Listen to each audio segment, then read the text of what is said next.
আজকে তৈরি করছি চিংড়ির পুরে ভরা একদম ভিন্ন স্টাইলের বেগুন ভাজা রেসিপি। আসসালামু আলাইকুম, ওয়েলকাম টু পাপিয়াস কিচেন। বেগুন দিয়ে তো বেগুন ভর্তা, ভাজি বিভিন্ন রেসিপি খেয়েছেন, কিন্তু এই রেসিপিটা একবার হলেও ট্রাই করতে পারেন। এটাকে আপনারা বেগুনের অমলেটও বলতে পারেন। এর জন্য এখানে আমি 2টা মিডিয়াম সাইজের বেগুন নিয়ে নিয়েছি।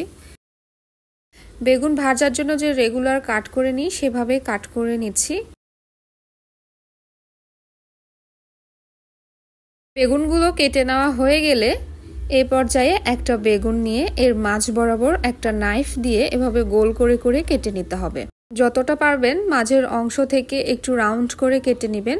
আপনারা চাইলে যে কোনো কুকি কাটার ইউজ করে এই কাজটা করে নিতে পারেন। ঠিক এরকম করেই সবগুলো বেগুন আমি এক এক করে কেটে নিচ্ছি। এখন মাঝখানে যে নরম অংশটা রয়েছে সেগুলো এরকম ছোট ছোট টুকরো করে কেটে নিতে হবে। কেটে নেওয়া হয়ে গেলে এবার এগুলো একটা বাটিতে উঠিয়ে নিচ্ছি। এবার ভেতরের পুর রেডি করে নিব। এজন্য একটা হামানদিস্তা নিয়েছি, আর এখানে নিয়েছি বড় বড় সাইজের 5 থেকে 6টা গলদা চিংড়ি। আপনাদের হাতের কাছে যদি গলদা চিংড়ি না থাকে সেক্ষেত্রে আপনারা কুচো চিংড়ি ব্যবহার করতে পারেন। এরপর এখানে দিয়ে দিচ্ছি 2 টেবিল চা চামচ কাঁচামরিচ কুচি, তারপর দিয়ে দিচ্ছি 1/2 টেবিল চা চামচ লবণ। এবার এই সব কিছুকে একসঙ্গে পেস্ট করে নিচ্ছি। এই কাজটা করার জন্য আপনারা শিলনোড়াও ইউজ করতে পারেন। ভেতরের এই চিংড়ি মাছগুলো আপনাদের একটু দেখিয়ে দিচ্ছি, দেখুন কত সুন্দর পেস্ট হয়ে গিয়েছে। এবার বেগুনের যে নরম অংশগুলো আমরা টুকরো করে কেটে রেখেছিলাম সেটা এর মধ্যে দিয়ে দিচ্ছি। এবার চিংড়ির সঙ্গে বেগুনের এই অংশগুলো হামানদিস্তায় একটু থেতলা করে নিচ্ছি। এমন করে থেতলো করে নিতে হবে যাতে কিছুটা অংশ গোটা আর কিছুটা অংশ একদম মিহি হয়ে যায়। ঠিক এইরকম দেখে হয়তোবা বুঝতে পারছেন। এবার এগুলো একটা বাটিতে ঢেলে নিচ্ছি। এখন এর সঙ্গে অ্যাড করে দিচ্ছি 4 টেবিল চা চামচ পেঁয়াজ কুচি। পেঁয়াজের পরিমাণটা একটু বেশি দিলে খেতে ভালো লাগে। দিয়ে দিচ্ছি 1/2 টেবিল চা চামচ জিরা গুঁড়া, 1/2 টেবিল চা চামচ হলুদ গুঁড়া, আর লবণ যেহেতু আমি আগেই দিয়েছি তাই এই পর্যায়ে আর লবণ ইউজ করছি না। এবার সব কিছুকে হাত দিয়ে খুব ভালো করে চটকে একসঙ্গে মিশিয়ে নিচ্ছি। পুরটা খুব ভালোভাবে মাখানো হয়ে গেলে এ পর্যায়ে দিয়ে দিচ্ছি একটা ডিম। ডিমটা কোনোভাবেই স্কিপ করা যাবে না। ডিমটা দেওয়ার পর আবারও খুব সুন্দরভাবে সবকিছু একসঙ্গে মাখিয়ে নিচ্ছি। এ পর্যায়ে আপনারা লবণটা একটু টেস্ট করে নেবেন। যদি মনে হয় লবণটা কম হয়েছে তাহলে একটু অ্যাড করে নেবেন।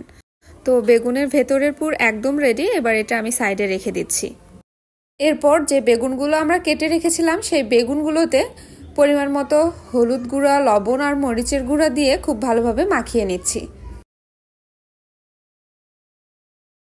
ভালো করে মাখানো হয়ে গেলে এবার চলে যাচ্ছি ফ্রাই করার জন্য। এজন্য প্রথমে একটা প্যানে দিয়ে দিচ্ছি 3 টেবিল চা চামচ সরিষার তেল, এবং তেলগুলো আমি একটু প্যানের চারপাশে ছড়িয়ে নিচ্ছি। তেল গরম হয়ে আসলে এবার এর মধ্যে দিয়ে দিচ্ছি কেটে রাখা সেই বেগুনের টুকরোগুলো। এরপর যে পুরটা আমরা আগেই রেডি করে রেখেছিলাম সেই পুরটা এর মধ্যে দিয়ে দিচ্ছি। পুরগুলো বেগুনের এই ফাঁকা অংশটাতে একদম ভরে ভরে দিতে হবে, আর চারপাশে খুব সুন্দরভাবে সেট করে নিতে হবে, ঠিক যেমন আপনারা দেখতে পাচ্ছেন। এ পর্যায়ে চুলার তাপটা রেখেছি মিডিয়াম টু লো ফ্লেমে। এবার এটা ঢাকনা দিয়ে ঢেকে রাখছি 5 থেকে 6 মিনিট। ফিরে আসলাম 5 মিনিট পর। 5 মিনিট পর ঢাকনাটা খুলে এবার বেগুনটা আমি উল্টিয়ে পাল্টিয়ে দিচ্ছি। এক পাশ দেখতে পাচ্ছেন খুব সুন্দর কালার চলে এসেছে। এভাবেই একদম মন মতো কালার করে ভেজে বেগুনগুলো আমি তুলে নিচ্ছি। গরম গরম ভাতের সাথে চিংড়ির পুরে ভরা এই বেগুন ভাজা খেতে এত মজা, আসলে বলে বোঝানো যাবে না। আপনাদের খেয়ে বুঝে নিতে হবে। আশা করছি আমার আজকের এই সহজ রেসিপি আপনাদের অনেক ভালো লেগেছে। রেসিপি ভালো লাগলে লাইক, কমেন্ট, শেয়ার করে পাশে থাকবেন, আর অবশ্যই চ্যানেলটি সাবস্ক্রাইব করবেন। আজ এখানেই বিদায় নিচ্ছি। সবাই অনেক ভালো থাকবেন। আল্লাহ হাফেজ।